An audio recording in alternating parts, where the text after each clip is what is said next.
Okay. All right. Thank you, ladies, for coming and sharing a little bit about the Student Scholar Symposium. And so, Flora, why don't you start off kind of telling us what the Student Scholar Symposium is? Okay, so the Student Scholar Symposium is a conference that is open to all students at our institution. It is a day that we have decided to set aside to celebrate the scholarly accomplishments of our students in the form of a conference. Students from all majors are eligible to apply to present at this conference as long as they have faculty sponsorship. Uh, the conference is organized in such a manner that the students can make oral presentations, they can make poster presentations, they can do poetry readings, they can do theatrical plays, they can exhibit their art creations. So any student who is involved in any type of scholarly work or creativity is eligible to apply to present in the conference. It started as a College for Arts and Sciences initiative, but now it is an institutional initiative that is open to all students. And the first conference was posited in 2012, in March of 2012. We started off with 36 abstracts that we submitted and only 40 something students presented. But the conference is since grown in size since 2012. I think this past year we have 311 students present. And I think the good thing about our conference is that it is open to all undergraduate students and graduate students as well. And one of the advantages is that it provides a conference opportunity to all students at our institution. We know that for sure going to conferences is very important for most of our students, but again, we cannot afford to send all students to national and regional conferences. So we really wanted to have this opportunity for all students so that they can indeed experience what it is, to present at a professional conference.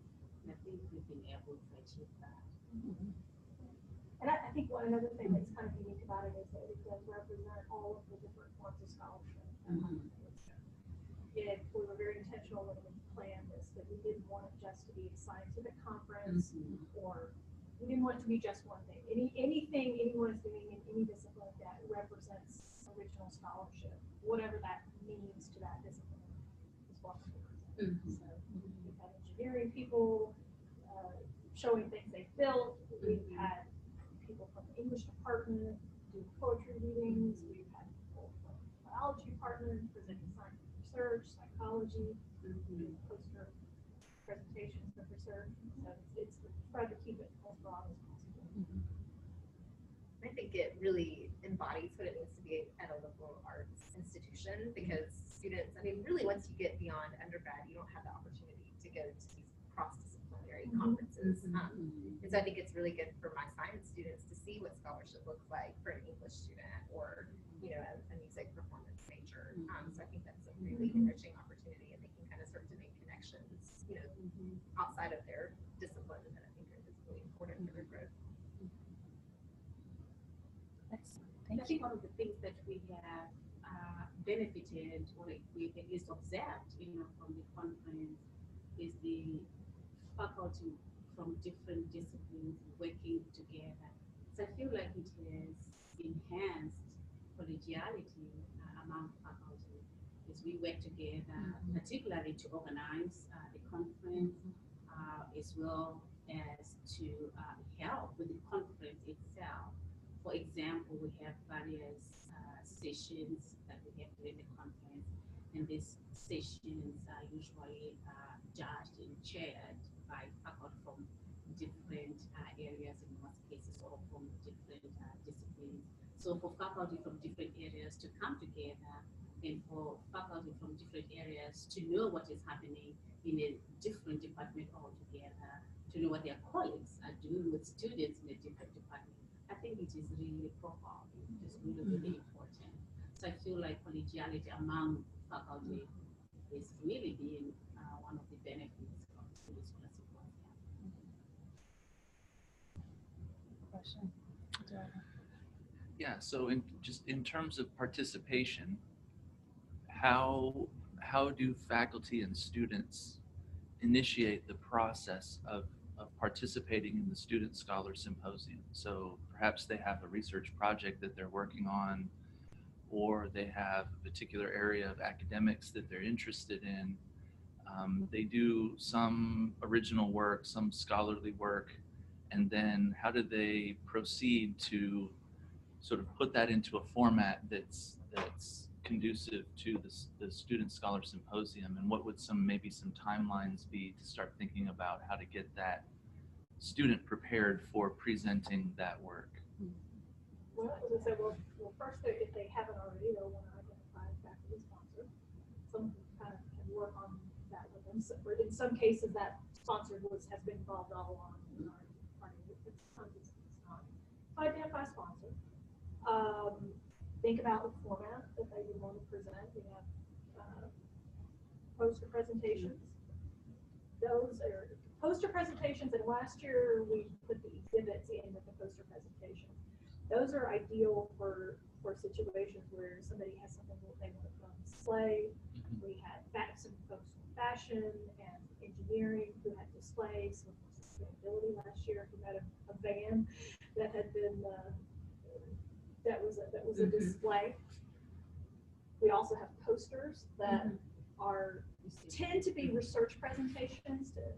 So decide on the format. We also have oral presentations and performances. Okay. And then March 1st, is that the deadline? March 1st is the deadline. There, if you go on the Student Scholar Symposium website, there's a form to fill out where you just summarize what you want to do. We haven't labeled abstract. We may need to relabel that. But basically what we're looking for is just a short summary to describe what it is that you want to do, pick a format, and hit submit. And then after the deadline, we would go through and we'll get in contact with individual students and let them know when they're scheduled. We'll give them, I help organize the poster presentation, so I'm the one that's most in the middle of that. But I'm sending them information on here's a template for how to do the poster, here's where you can go get it presented, get it printed, and things like that. So it's first identify a sponsor, submit your proposal, and then we will get in touch with you to kind of guide you on how to get it in the format it needs to be for us. Okay. So the model that Shanna is describing is like the generic model that most of the organizations who do academic conferences follow, in the sense that we start with a call for proposal or a call for abstract. We use the term abstract perhaps in our call for students to apply to present, because it is really a generic term, but we know for sure in other areas that they don't necessarily utilize the term abstract. Maybe they use proposal, maybe they use a summary. But we really want faculty to help us now in order to demystify or define that term to students. Yeah. Yeah. You know, as it relates to their academic area. So really, in order for this scholar symposium to be successful, really it depends on faculty. Faculty is they encourage students to consider to present at the Student Scholar Symposium, and also a willingness to help them through the process.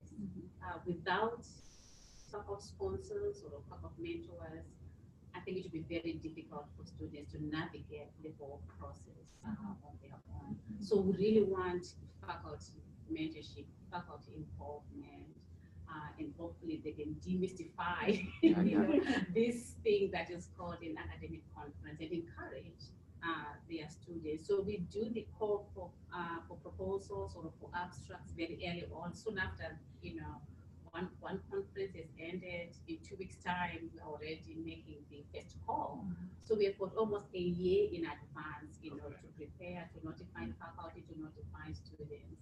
So we usually, through AMA, send emails to faculty maybe once a month right now, and to students as well once a month. We send those emails. Last week we did one email to all students and all faculty. It was just one email.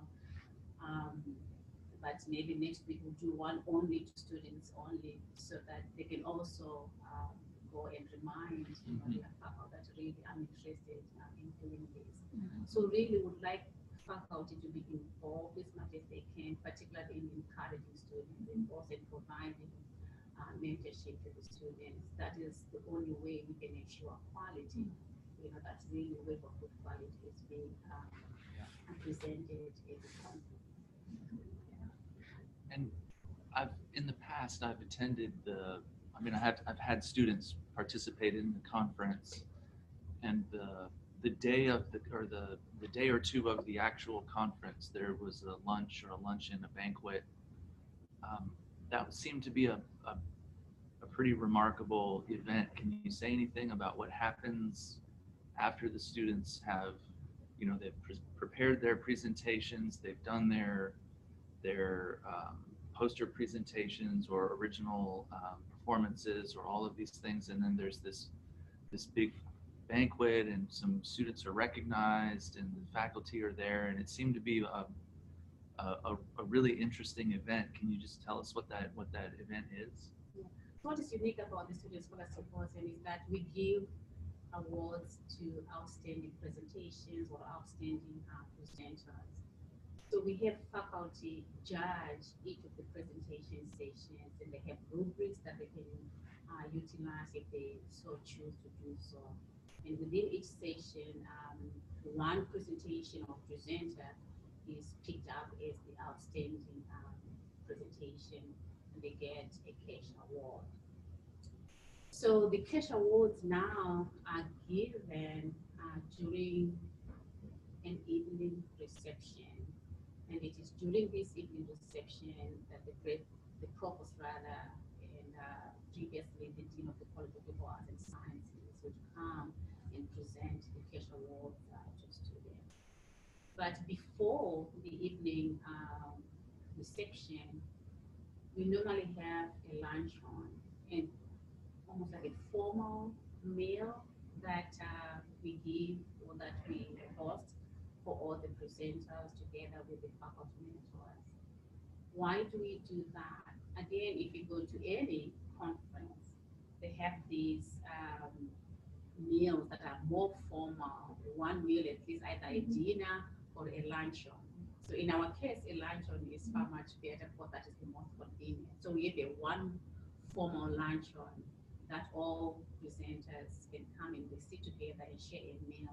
And it is during this luncheon that we have a keynote presentation being given from an invited speaker. And I think so far we've had very good speakers come to present during the luncheon session. So really the luncheon session is a formal celebration now of the scholarship when we all come together, all students, all faculty, all invited guests.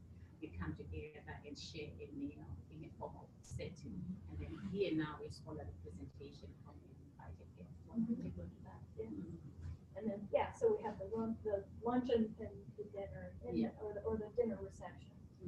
And that really is a great opportunity for everyone to cheer on our participants, and they hear who got the awards from their sessions, and I think the students really love that. I also heard a lot of students talking with each other about what they had done in terms of their scholarly work, and it was encouraging to hear such sort of spirited exchanges, but also in a very condensed way. Students were explaining what they had done in a way that sounded, very thoughtful and very concise. And it's these kinds of things that I think it's one thing to present your poster to people who come by, and it's another to talk about it as you eat in a more formal setting. Tell us oh, tell me what you did here, tell me what you did there. And so it was very interesting to observe, those students in that kind of environment. It was kind of interesting. I mean, it's an opportunity to socialize students into this professional part of what scholars do. Yeah. We go to conferences and we sit at the table and we talk about our research and we talk about what we've been doing professionally, both in the very formal settings where we're presenting or in informal settings where we're chatting with people at receptions. And we were trying to create an experience that was like what you would get off campus if you went to a nice conference, except it's interdisciplinary, which is fun, and celebrates the work of all of our students. And for students to sit together at a table with their faculty, it is just a proper thing, and then for them to dialogue, to get conversation about their work, about their scholarship with faculty. I think it is really a unique, arrangement that we have. I do. And I think kind of back to the idea of giving students an opportunity to not just present their research formally, but also to kind of talk about it, informally. It's a great learning experience for our students. I mean, I have had students present in a number of different contexts. So some of it is just out of independent work that we've done just one-on-one together on a long-term research project. But in a few cases, I've had a class sort of collaborate together to do some different research projects that connect to our course content. And what I've learned from that is when they have the experience, when they are forced to explain to other people what they did and why they did it, they understand it so much better themselves. So I could see just a dramatic shift in their ability to understand the concepts of what we were talking about in class when I started requiring them to present their work at the conference. And then and I loved, as we were preparing for the symposium, walking around and hearing them talk about it together and hear them say, why did we do that? I don't know, but and me not rescuing them, kind of letting them figure out why they did what they did and what it meant and how it connected, all that was just, it really is profound for our students and really does increase their learning in a really dramatic way. And the interdisciplinary nature of what we do at this conference, it really forces them to articulate what they've done in a way that not just someone in the class understands. They can't hide behind jargon. I know that's a real challenge, especially for the students in the sciences, I think, because some of the concepts they're studying are used terminology that no one else knows, and they have to. I mean, it's a great explain what this means. I had to try to explain to fifth graders what cancer was, and I had the same experience. Oh, this is really hard. And I have to think deeply about how to talk about this, not using the vocabulary that we're using. So that's a great point. So Beth, you mentioned that it's a requirement for your class. Kind of talk through how you structured that to help prepare your students for that. Yes. So Jan Harris would be a really good person because I know she does this in just a regular class setting. The class that I did it with is a laboratory class. So we're kind of set up to do research, but what I ended up doing was designing sort of a big picture research question and then dividing that question into smaller components and having 3 different teams of students that worked on a component. And so in the sciences, we want to do replicates. So one of the issues in the past is there wasn't really the opportunity. We didn't have enough time to repeat experiments over and over, but by using teams, what we could do is have, different members of each team do a different replicate. So at the end of the semester, they had this whole body of research that they, there were statistics to support, and they could actually say, we think we know what this means. So anyway, so it was something that we worked on all semester long in the lab setting, and then so it was. The way that I set it up is they were all kind of doing the same types of things, but asking slightly different questions. So they all had a slightly different outcome at the end of the project, which was helpful and increased kind of the overall. So what was neat is that each of the 3 groups had a slightly different story to tell, but then there was also kind of this macro story when you put them all together. And so it was neat for them to make those connections as well. So we just did the research throughout the semester about a month before the symposium, even while we were still getting the final data in, they were starting to kind of put their presentations together. I had them do practice presentations in class to prepare for it. There's a lot of different ways that professors have done it in a classroom setting. So that's just one model. But it worked. It really exceeded my expectations and worked a lot better. I did it a few years, making it an optional assignment, and that did not have much value. It really just kind of fell flat. Students don't do work unless there's really good message. So they took it very seriously when I started reporting it. Yeah, had a lot better outcome. Yeah.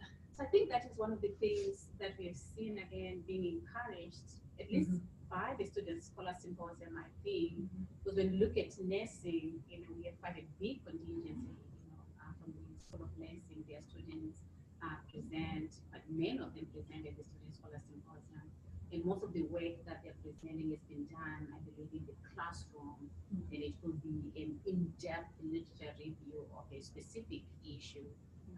And then Janet Weber, she does a fabulous job in splitting or dividing the classroom into smaller teams to work on a specific topic or a specific issue. Then they do poster presentations or presentations in Student Scholar Symposium. And one of the major advantages of doing this in-class type of work is that it diversifies the type of the student who are presenting at the Student Scholar Symposium. Students, when you reading literature, students from underserved populations in most cases do not participate in research, and in most cases they may not even go to conferences. But what we are seeing now, everybody in the classroom, if they are working in small teams, they have the opportunity to present at the Student Scholar Symposium, thereby diversifying, the students that are presenting at the conference. And I think it's a good, thing for sure to be able to do it in a classroom setting as well. And that has really helped other students who would otherwise not would graduate from here without having had any conference experience, and who are from underserved populations. But now we are seeing them, gaining more confidence as they present at the Student Scholar. Is that correct? So let's pretend I'm a new faculty member here and a student wants me to help sponsor them, and I'm totally new to the Student Scholar Symposium. Where can I go for help as a faculty member, so that way I can feel like I'm fully supporting my student? So a student can, as a faculty member, you can come talk to me, you can come talk to Shadow, you can go talk to Beth, and you can start perhaps at our website, the Student Scholar Symposium website. And again, the emails that we sent through email, call for proposals, call for abstracts, respond to those emails, and we'll be willing to point you to the right person to talk to. If you go to, I was going to say, should add, if you go to the website, you can find all the old programs, old abstracts, and photos. You can see what it looks like, you can see the program, and you can see the actual abstracts. And so lots of good resources there. And the program would be a great resource because then you could find what faculty in your area have participated in it and talk, because someone in English may not learn a lot talking to me about how to do a science presentation, but they can certainly see, Jan helped a lot of students present, so they can track her down and kind of get some ideas about what that would look like. Right. And also being a faculty member, you may not necessarily have anything to present as yet, or for your students to work on as yet. So I would say attend the Student Scholar Symposium conference, maybe come with your students, redirect your class, do not cancel class, but redirect your class. Redirect the class to the Student Scholar Symposium and give assignments, to your students, maybe for them to write reflective pieces on 4 presentations or 5 presentations. I think that would be a good learning opportunity for the faculty member, and also, for the other students who are not necessarily participating or presenting in the conference, to come and cheer on their classmates and see what is going on on campus in terms of scholarship. Yeah. Any other questions? Well, I know this might be a question for us over here as well, but I know that some So like in our college, the dean has allocated some funds to help support students who are doing scholarly activity.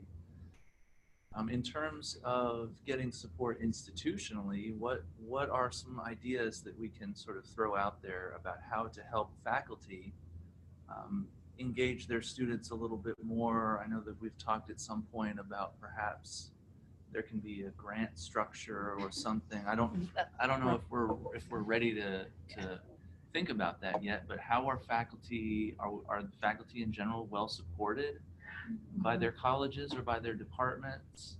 And what ways could some additional funding really help? Like where would we spend that? I imagine some of that may need to be a conversation that you have with your department chair. Yeah. If I have a faculty that we've supported our students who wanted to present, helping them poster costs and helping faculty members with resources to do research. So some of that may be a thing that departmental budgets can help with. As an institution, I'd love to see us grow our resources for research in general, for grant funding and things like that. There's some opportunities that to do some things that are hard to do with just operating budgets. Yeah. But yeah, I think this is something we're going to have to grapple with as a really R3. Is what does that mean in terms of how do we structure teaching loads, facilities, research funding that we have available? How do we structure that so that students and faculty can get a learning experience that includes research? Yeah. So, that's a non-answer, but I think we are grappling with that as an institution in different colleges and different departments. I think it becomes a larger conversation at an institutional level, and it would be wonderful to have a pot of money set aside, for research and creativity, funding that can support both mentors and students as well. But really, that is a larger conversation at an institutional level. Right now, at a micro level, I guess faculty and students perhaps get suggested talk with their chairs and to their deans on how they can participate. We know for sure in our department in biology, our chair, is able to send quite a few students to conferences, right, to national and regional conferences. It could be some other departments that have funding that they can also utilize in the same manner now, perhaps to support research at the micro level, and the department level, or even this level. But it would be wonderful to have really, out of gold for student research. In terms of cost, I think that probably the least costly way to participate in learning barrier is probably doing an oral presentation because you just need a PowerPoint. Yeah. And we can cover that cost. Yeah. And whatever research is being done, if it's done in the context of a class, there may be budgets that will help with that, lab budgets and things like that. Where some of our students run into additional costs is if they're doing posters, that may run around $100 for the poster. And just the cost of doing research if they're doing outside of the context of the class and requires special equipment. That's where the larger conversation comes into being. So let's talk a moment about the posters, because I know one of the departments do assist with poster development. Does anyone know how that works? Is it the pharmaceutical department? So they have a poster printing service, and there is a template, I believe, that can be used that has the appropriate size and dimensions. And I have a copy of that, and when we get our final list of poster presenters, when we get their abstract submitted, I do communicate with them and send that template and the instructions. But yeah.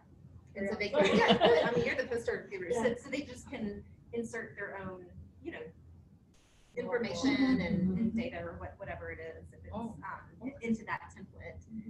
And then it's really clear and easy instructions. You just email a PDF to, it used to be Amber Bradley. I don't know. I need to figure out what it changes from year to year. But it's super easy, and they just print it and put it outside in the the pharmaceutical research building. There's just a little box, and you can go by and pick it up. And usually they have it printed within 24 hours. I think they may ask for 2 days notice leading up to the symposium since they get so many requests. But So is there a cost?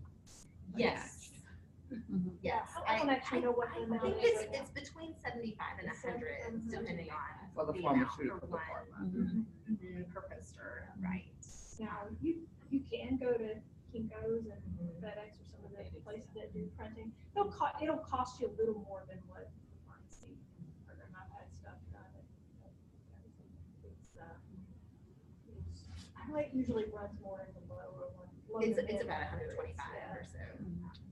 It's funny that you've asked about poster presentation, but this morning, did you see my email? Yes. I just sent the poster printing instructions to Shane Array to upload on our website and the Yeah, because and the template that we gave you there. Although we're So gonna that have to just have to make it easier so that students can see it on the Mhm. website. Yeah. And Although I don't know if we'll get it on the website. Well, we may not get it on the website just because I don't have editing. abilities oh, really? anymore. They've changed how we're using the website as far as providing internal information. We'll see. We'll have to figure out some way to make it available. But definitely it'll be available as soon as the person has a presentation. And the nice thing about the template is UCM has approved the template, so you don't have to, every single presenter doesn't have to get individual approval to print Yeah, like because it you has normally Lipscomb's would with logo. Lipscomb's logos, so Yeah. That's nice. that simplifies it a little bit. Any other questions? Y'all have anything I have a else? question. Yes. I would love to know more, and this is for my own purposes too. Mhm. How do you encourage, you've already talked about how you encourage it in the context of your lab Mhm. and careers, what other thinking about in terms of encouraging a faculty member to solicit more presentations, how do you go about doing that? You're building it into the course requirements of the lab. In part, and then I also have a research program, so any Mhm. student that is in my lab knows I'm gonna Yeah. ask them to participate and present a symposium in some way. So what kind of points, describe what that looks like for you. What the presentation itself looks No. like, or how No, do the I build it into the assignment. course itself? Yeah, the requirements. How does that So look? when it was most successful for me, it was a significant portion. I think it was 20% of their final Okay. grade, Okay. and they were graded on the. They did sort of an in-class presentation Sure. before the symposium, and so that was kind of where most of the grade came from. But I did ask for the rubrics back from the session judges, just because I couldn't be there for the entirety of the presentation. So just to see how did they articulate that, in the actual symposium, and so I incorporated that as a part of the grade too. I think I have a rubric somewhere that would be helpful. I'd be happy to share sort of what I was looking for in the presentation and how I graded that. Okay, and I'm also excited that you have your students working in groups, right? Because collaboration is, It is. They have Very- to learn to work together, right? I see the cost of the poster as a barrier Sure. to a degree. Right. So if we could kind of figure out how to eliminate that barrier, I think, well, as far as my department, we would have a lot more Right. participation. That's helpful feedback. It might- Because the students don't expect to have to pay for their own posters, you know what I mean? Right. Because my students are actually volunteering. Oh, of course. It's right. not a requirement, but I'm thinking about making it a requirement. So, So I but think most departments would somewhere in their budget try to cover the cost of the student would not have to pay out of pocket. That's how we're able to do it. But I know that, departmental budgets are extremely tight. So it would be really helpful if part of the budget for the symposium could go back to the departments to help supplement the cost. of yeah, that. because if we have 60 students doing a poster presentation, Yeah, that gets to be pretty. Yes, in a large class, that would be. So in my class of 24, I broke them into 3 teams of 8. So, we spent Okay. $300 on printing those posters Okay. for that class. But if you, a class of 60, yeah, depending on how you broke them up and how large the teams were, that could yeah. really add up. And I feel like it also depends. I do not know. I know budgets are very tight, but I feel like the Student Scholar Symposium, what is unique about it is that we are already subsidizing. Students don't have to pay any registration fees, right? Most of the conferences you have to pay I don't know, $200 registration fee in order to participate in that conference. Right. The last conference for undergraduate students that we went to, I think early registration was discounted to $180. But if you missed the early registration, you're gonna pay $250, to register for that particular conference. So at least that is one thing that we can tell the deans and the chairs that this is already so discounted for students. There's no registration fees that is required. All they have to do is to submit an abstract. And then in terms of encouraging faculty, it now depends on the vision and the mission of each and every department. If they make scholarship, part of their mission, part of their vision, perhaps that is how faculty can be incentivized to perhaps introduce research into the coursework so that it is not very costly. I don't think you want to tell faculty to come during the summer. We're not going to be paying. We've got this vision for research, so now you're going to be coming every summer to work, but there's no compensation for you. But if there's a way of integrating it into the existing coursework, into the existing curriculum, I think that may be easier, for faculty to incentivize all students. What Faith is doing in the classroom, what Jen Harris is doing, what Janet Weber is doing. I think our biggest source of submissions have come from people integrating it actually into courses. Yeah. I've mostly not done that, primarily because my class keeps switching around from one class to another. Most of my teaching load is graduate, and so I end up getting my biggest source from students I'm working on research with, independent of classes, and as our graduate psychology program, they're all required to do a thesis before graduation. So that is often a place where they present their thesis.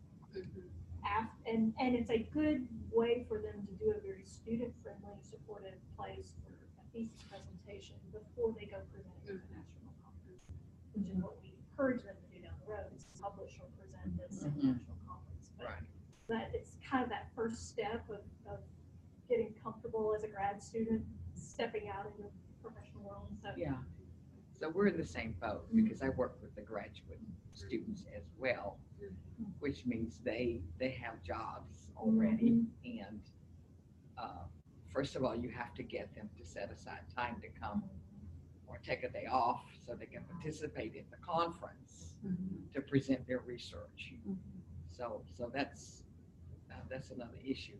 Now, in terms of faculty, we have formed a professional learning community.